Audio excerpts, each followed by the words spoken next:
Hey YouTube. So today we're going to be sharpening one of my knives, one of my fixed blade knives. It's a CX Sax design of a knife with that straight lined edge tapering down just one edge side. It's designed after a much bigger CX. It's made more for like in the pocket type of carry rather than theirs, which is almost like a short sword size. And it has this cool little clasp that you can actually slip into your pocket, and it connects on fabric with tension so that you don't have to have a belt on to carry the knife. And it's a relatively new knife, but due to several packaging issues, we've had to use it quite a bit in building some new tables and putting up some new pegboards here in the gun room / workroom.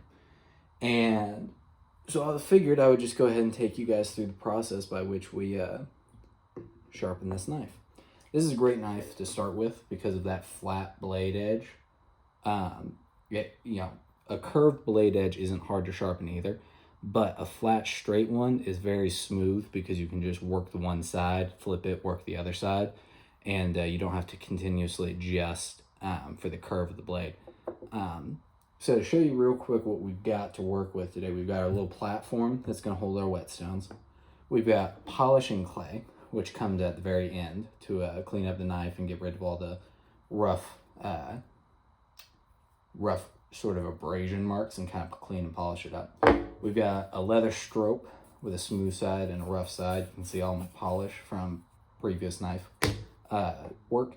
And then we've got this little 10-degree jig, which is basically designed to hold the blade at that same uniform edge. Simultaneously, this little, I think it's some form of stone, function as a flattener. So it actually flattens your whetstone as it sharpens the knife. So very cool, useful little tool. And over here in this water bucket, soaking, we've got 4 whetstones. The first of which we're going to start with is a 400 grit whetstone. These have been soaking for about 20 minutes. You soak them beforehand so that they hold their moisture. They absorb a lot of water. So if you can soak them for a little while to actually hold that moisture for the duration of your knife sharpening. I still add a little bit of water on top just right before I get started. It makes things go a little bit faster. We're probably going to speed up the camera once we get started here, just because this does...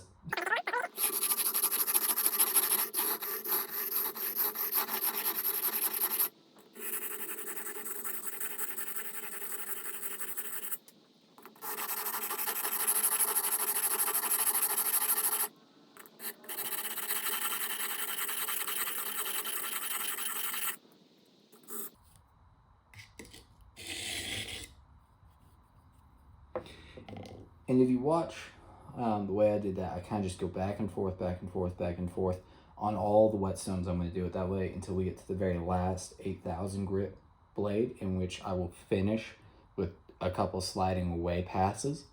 And that's just to help keep any roll or burr on the blade from forming. But the back and forth is not bad. It will not dull your blade. It will just help you remove material faster.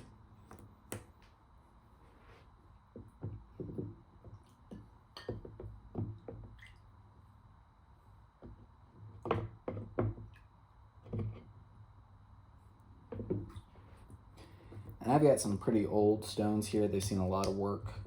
They're still very flat. Every once in a while I'll bring out the flattening kind of grate that will keep that surface very, very smooth and very flat. And you want that because if it has any warp or bow to it, you're going to see that in your blade when you do all your passes. And you can just hear as it starts how much more fine the grit is on this blade versus the last one we just did. The last one, you do only a little bit if you're just sharpening. You do a lot more if you're putting on the initial edge, or if you're having to hog off a lot of material because you have, a chink in there or something.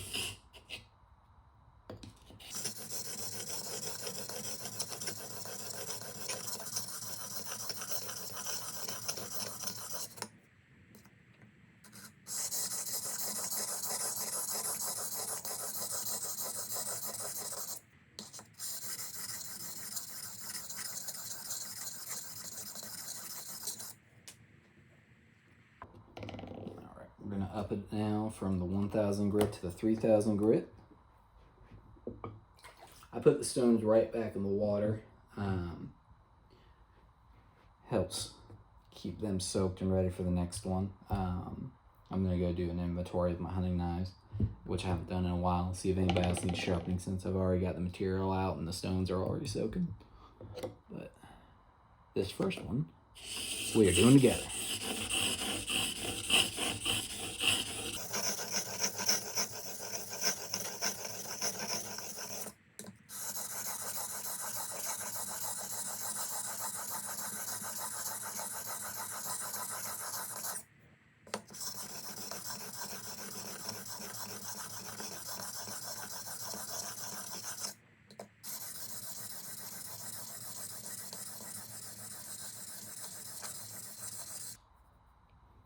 Okay. And now we're going to bump it up to our last stone, which is the 8000 grit,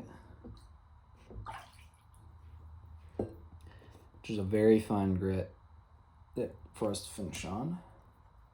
After this, we'll just do some cleaning up of the blade, and I'll show you guys how sharp it got. Hopefully. It'd be really sad that this entire video was just me doling the crap out of my knife because I did something wrong.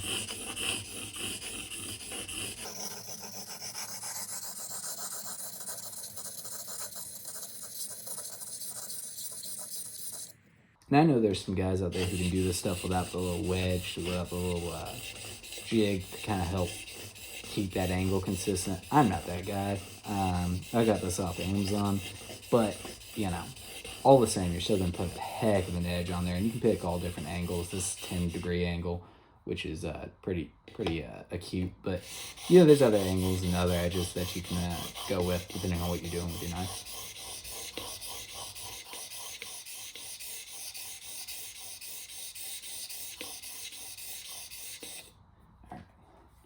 Feeling pretty confident that that knife is a good deal sharper than it started as. We're actually going to leave that stone on there because it's a good platform to put this on. What I'm going to do now is I'm going to do a couple passes,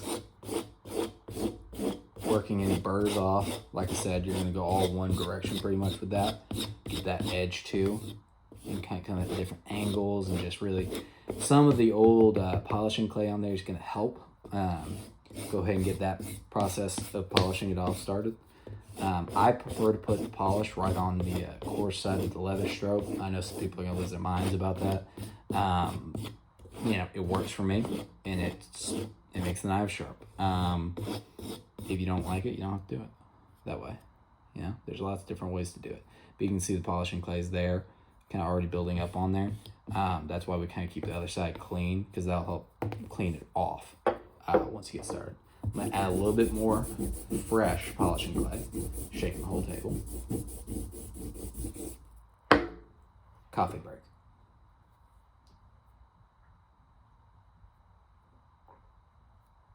Oh, my little gnome coffee mug. Worth it. All right.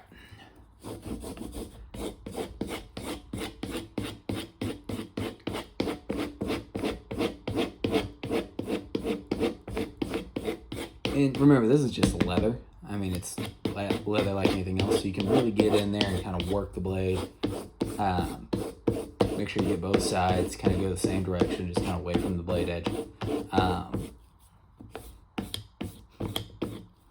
And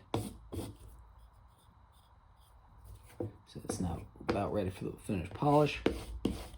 And you can hear, again, hopefully you can, just how quiet, smooth that is compared to the other side. It was like we were back on the 400 grit again on the back side of that leather. And I'm really mostly just focused on polishing the blade edge, that last little millimeter of blade right there. This black stuff, I mean, you know, if you're, you know, really type A type of person, you got to get in there and you got to polish that part off. It's easy to kind of come in with the, you know, leather and kind of work that off if you want, scrub it off, and clean it off. But that edge, that real shiny, clean edge, that's what affects your cutting ability. And Let's cut myself there a little bit. So, yeah, let's see if it cuts.